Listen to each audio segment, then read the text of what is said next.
I have to admit, I've always been a big fan of Jonathon Crane, aka the Scarecrow in Batman's universe. It's a fascinating character with a twisted personality, and he always was my favorite rogue in the Batman animated series.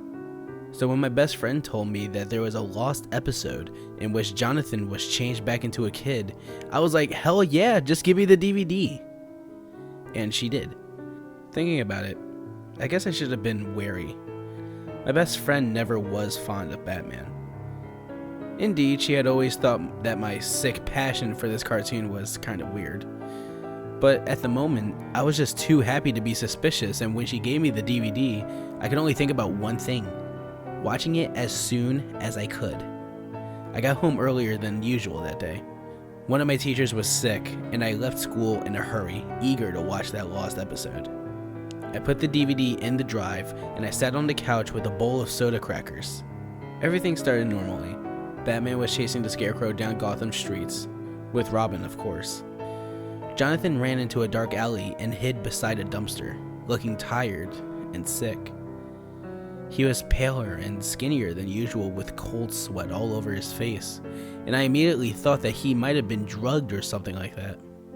The camera got back to Batman, who was still looking for the villain, looking very worried. "Have you found him yet?" asked Robin. "He can't have gone that far. Dr. Bartholomew said he was weaker than a kitten when he escaped." "That's what I'm afraid of, Robin. A weak and scared Scarecrow is a very dangerous Scarecrow." "But we're here to help him. For goodness sake, Batman, it's not like we're gonna hurt him." "I'm fully aware of that, but the man isn't. Remember, he is sick." I don't know why, but I began to feel very uncomfortable here.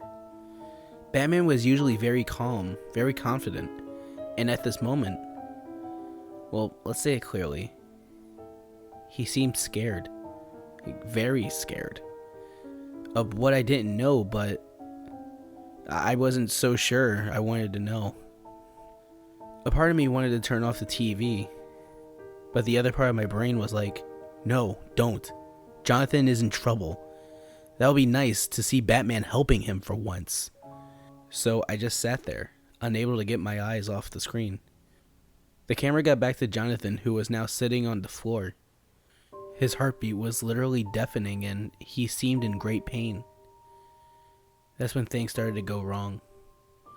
The Scarecrow screamed. A scream so shrill and so loud that I literally jumped down from the couch out of pure fright. He spat blood, a lot of blood, and his body started to convulse. His eyes were so bloody red in his face. Oh God, his face was paler than a ghost. I swear to God, I wanted to turn off the TV.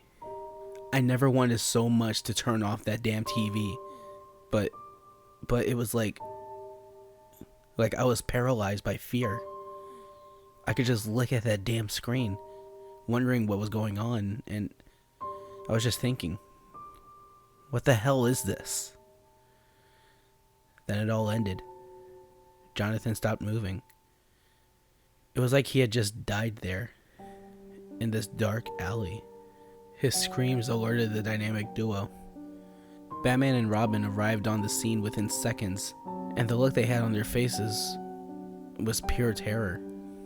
The camera slowly turned back to Jonathon, or at least what was left of him. There was a pile of bloody clothes, and sitting under the rags you could see a red-haired kid who looked very frightened.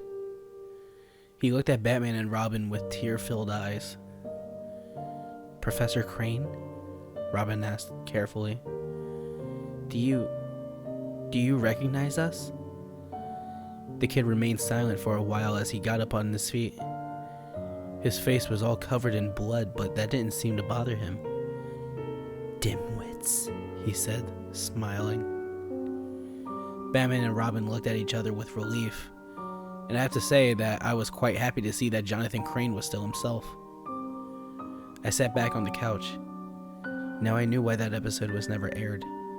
It would have been far too scary for kids. Batman caught the kid in his arms and wrapped him up in his cape. Jonathon didn't even fight back. He seemed pretty sleepy, and I thought that he was maybe very happy to be safe. They brought him back to Arkham, explaining the situation to Dr. Bartholomew. At this point of the episode, I was like a kid in front of a Christmas tree. Now that everything was back to normal, I knew that I was going to enjoy this episode. The 5 following minutes were rather annoying in my opinion. It was all about Poison Ivy and Harley Quinn and their damn maternal instinct. And I want to cuddle you, and I want to read you a good night story, and so on. Boring. But after the horrifying scenes I had seen, I wasn't going to complain. Nope, sir. The time passed by rather quickly, and Jonathon was still stuck in a kid's body. Things weren't so fun for him anymore. The other inmates were tired of having to take care of him, and the doctors were treating him like a toddler. One night, Batman came to the asylum to see if everything was okay. He found Jonathon sitting on his bed, looking very depressed and lonely.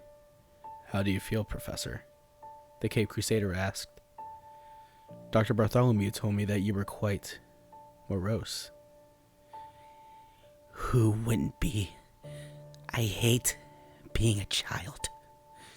I shouldn't have experimented this new toxin on myself. Look at me. I'm a freak." I was waiting for a comforting speech from Batman, but he wasn't there anymore. Instead, there was a note on Jonathon's door. "Hang yourself." I felt a shiver run down my spine. Who could have written such a horrible note? Batman? No, that was insane.